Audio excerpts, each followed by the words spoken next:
الحمدللہ رب العالمین والصلاة والسلام علی سید المرسلین۔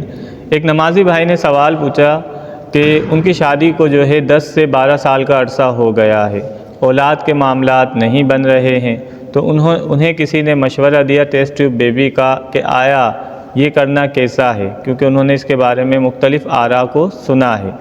تو دیکھیں، اس کو اولاً اس کے ناجائز ہونے کی صورت پہلے ہم اس پہ کلام کر لیتے ہیں۔ وہ کیا ہے کہ وہ غیر مرد کا مادہ تولید یعنی مادہ منویہ اس کو آپ کی زوجہ کے اندر اگر منتقل کیا جائے تو ازروع حدیث یہ حرام ہے اور اشد حرام ہے، جیسا کہ حضرت رویفہ بن ثابت انصاری رضی اللہ تعالیٰ عنہ بیان کرتے ہیں۔ انہوں نے کہا کہ میں تمہیں نبی کریم صلی اللہ علیہ وسلم کی وہ حدیث نہ بیان کروں جو میں نے یوم حنین کے دن حضور علیہ السلام سے براہ راست سنی۔ اللہ کے رسول صلی اللہ علیہ وسلم نے ارشاد فرمایا، جو شخص آخرت کے دن پر یقین رکھتا ہے اس کے لیے جائز نہیں کہ وہ اپنا پانی غیر کی کھیتی میں ڈالے۔ یعنی ٹیسٹ ٹیوب بیبی کے ناجائز ہونے کی صورت یہ ہے کہ اجنبی مرد کا پانی کسی عورت کے رحم میں منتقل کیا جائے، چاہے وہ انجیکشن کی صورت میں ہو یا کسی اور مصنوعی طریقے سے ہو، یہ حرام ہوگا اور سخت گناہ کا کام ہوگا۔ اب آتے ہیں اس کے جواز کی صورت میں۔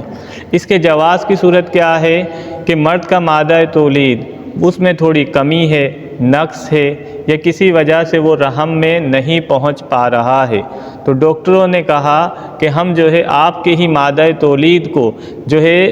انجیکشن کے ذریعے یا کسی مصنوعی طریقے کے ذریعے آپ کی زوجہ میں منتقل کر دیں گے اور پھر اللہ نے چاہا تو اولاد کا سلسلہ ہو جائے گا۔ اس کے جواز کے لیے بھی یہ ضروری ہے کہ اس کام کو انجام دینے والی لیڈی ڈاکٹر ہو، یعنی آپ کی زوجہ کے اندر اگر یہ آپ کا ہی اسپرم منتقل کیا جائے گا تو لیڈی ڈاکٹر کا ہونا ضروری ہے، کیونکہ اجنبی شخص کا غیر عورت کی شرمگاہ کو، فرج کو دیکھنا یہ بھی حرام ہے۔ اگر لیڈی ڈاکٹر کی خدمات کو لیا جائے اور آپ کا اسپرم ہو، آپ کا ہی مادہ تولید ہو، مادہ منویہ ہو اور رکھا جائے تو اولاد جو ہوگی وہ صحیح نسب ہوگی اور وہ آپ ہی کی اولاد کہلائے گی، اور یہ شرعاً جائز ہے۔ لیکن یہ اس وقت ہے کہ جب آپ کا مادہ تولید میں نقص ہو، کچھ کمی ہو اور کسی طرح سے اس کمی کو پورا کیا جا سکتا ہو۔ اجنبی کا ہوگا تو یہ صورت ناجائز ہوگی۔